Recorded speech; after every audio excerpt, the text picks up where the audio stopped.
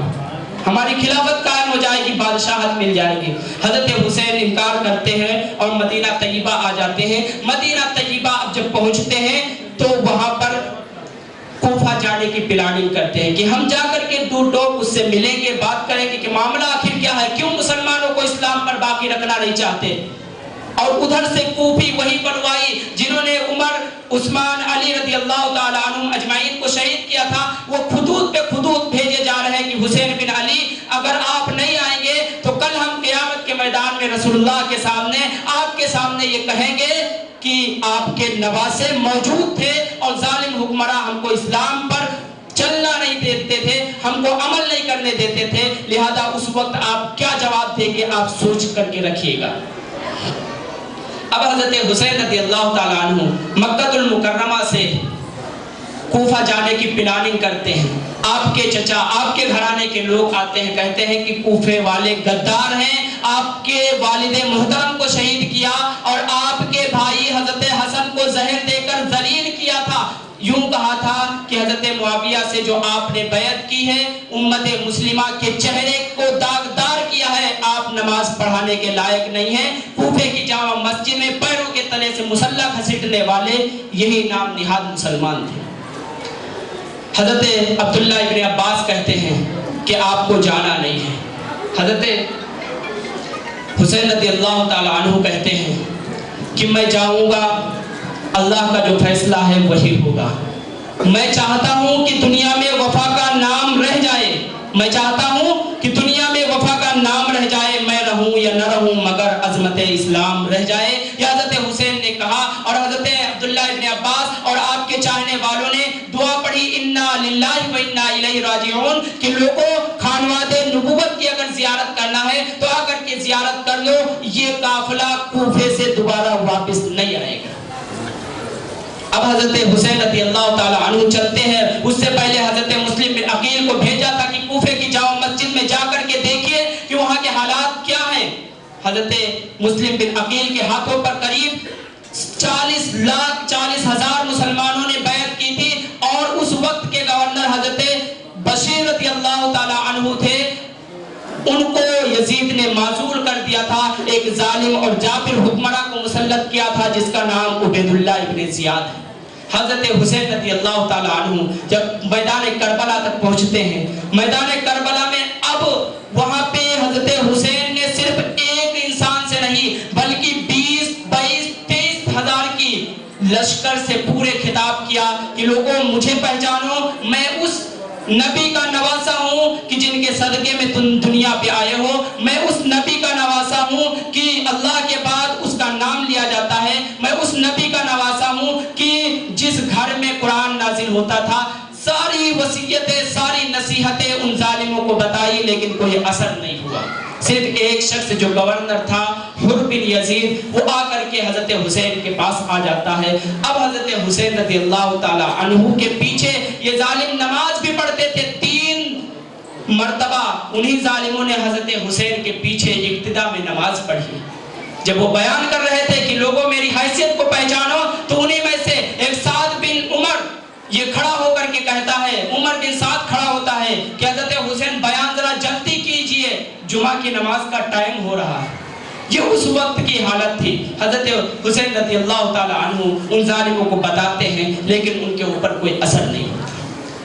حضرت حسین کے ساتھ آپ کے 4 بھائی اور تھے جو حضرت علی رضی اللہ تعالیٰ عنہ کی دوسری بیویوں سے تھے، جن کا نام ابو بکر بن علی، عثمان بن علی، عبداللہ بن علی، یہ اکابر صحابہ اکرام تھے۔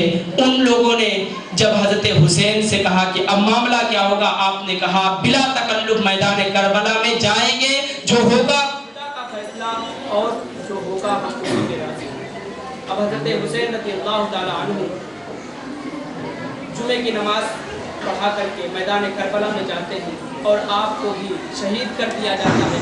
اس کے بعد جو شہید کرنے والے لوگ ہیں ان کے ساتھ کیا معاملہ ہوا، اس کو بھی ذرا 2-4 منٹ میں آپ سن لیجئے، تاکہ یہ حقیقت سامنے آ جائے کہ ظالم جب ظلم کرتا ہے وہ سمجھتا ہے کہ مجھ سے بڑا کوئی نہیں ہے، لیکن خدا کا ہاتھ، انصاف کا ہاتھ آپ کے سامنے نہیں، بلکہ اس وقت کی تاریخ گواہ تھی کہ حضرت حسین رضی اللہ تعالیٰ عنہ کو جب سن 60 ہجری 10 محرم الحرام کو قریب پانی 3 دن کے پیاسے لوگوں کو شہید کیا گیا، اور اس خانواد نبوت کو شہید کیا گیا کہ جن کے بارے میں اللہ کے حبیب صلی اللہ علیہ وسلم فرماتے ہیں کہ جو لوگ مجھ سے محبت رکھنا چاہتے ہیں میرے اہل بیت سے محبت کریں۔ اہل بیت سے وہ تمام سید، اصلی سید آ جاتے ہیں جو اس دور کے تھے یا آج کے دور کے ہیں۔ آپ صلی اللہ علیہ وسلم فرماتے ہیں اگر ان سے محبت ہے تو مجھ سے محبت ہے، اسی پہ امید رکھنا کہ کل قیامت کے دن میں رسول اللہ آپ کی سفارش کروں گا۔ حضرت حسین رضی اللہ تعالیٰ عنہ اور آپ کے ساتھیوں کو شہید کر کے یزید کے دربار میں لے جایا جاتا ہے۔ یزید کے سامنے آپ کے سر مبارک کو رکھا تھا، اس نے ظالم نے چھڑی سے آپ کے لبوں کے اوپر پھیرنا شروع کیا۔ ایک صحابی رسول کونے سے کھڑے ہوتے ہیں، وہ ظالم شخص، میں نے ان لبوں کو رسول اللہ کو چومتے ہوئے دیکھا تھا، ان لبوں سے اپنی چھڑی کو ہٹا لے ورنہ وہ قیامت آئے گی کہ تاریخ گواہ رہے گی کہ جس وقت حضرت حسین کو شہید کیا گیا تھا کیا ہوا تھا۔ لیکن میرے عزیز بزرگوں اور دوستوں، یہی پہ معاملہ ختم نہیں ہوتا۔ حضرت حسین کو پھر یزید کے دربار بھیجا جاتا، وہاں بھی جا کر کے یہی معاملہ ہوتا۔ وہاں بھی ایک زید بن ارقم رضی اللہ تعالیٰ عنہ وہ صحابی تھے کہ جب آپ صلی اللہ علیہ وسلم کو مکہ المکرمہ کے اندر اذان نماز کی پابندی تھی، اس وقت جس گھر میں آپ نماز پڑھتے تھے جس کو دار ارقم کہا جاتا ہے، اس گھر کے مالک حضرت زید بن ارقم یزید کے دربار میں تھے اور کہتے ہیں کہ ظالم شخص جو تو نے کیا ہے تیری ہی نسلیں تیرا ساتھ نہیں دے گی۔ حضرت زینب بن علی رضی اللہ تعالیٰ عنہ انہوں نے وہ خطبہ دیا کہ ایک نابینا صحابی بیٹھے ہوئے تھے اور انہوں نے کہا کیا میں خواب دیکھ رہا ہوں کہ علی دربار میں آ گئے ہیں، کیا میں خواب دیکھ رہا ہوں کہ علی دربار میں آ گئے ہیں، اس لیے کہ حضرت زینب کو حضرت حسین نے وہ وصیت کی تھی کہ بہن میں تو خدا کے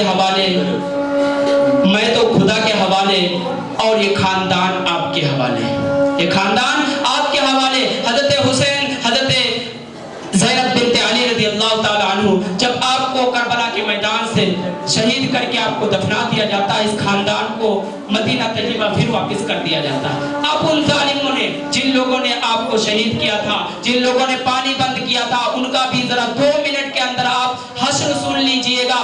عبید اللہ ابن زیاد جس کے حکم پہ میدان کربلا کے اندر جنگ کی شروعات ہوئی تھی، ایک شخص آتا ہے مختار ثقفی اور وہ حکم دیتا ہے کہ جتنے ظالم تھے ان سب کو پکڑ کے لایا جائے۔ عبید اللہ ابن زیاد کو پکڑ کے لایا جاتا ہے، اس کے سر کو کاٹ کر کے اسی تشتری میں، اسی دربار میں رکھا جاتا ہے۔ پھر کونے سے آواز آتی کہ لوگوں، خدا کے انصاف کا ہاتھ دنیا کے کسی بھی کونے تک جا سکتا ہے۔ اس وقت ظالم ظلم کرنے سے نہیں ہٹے، لیکن اللہ نے فیصلہ کر کے بتا دیا کہ اگر ظلم کرو گے تو اس دنیا کے اوپر بھی فیصلہ ہوتا ہے۔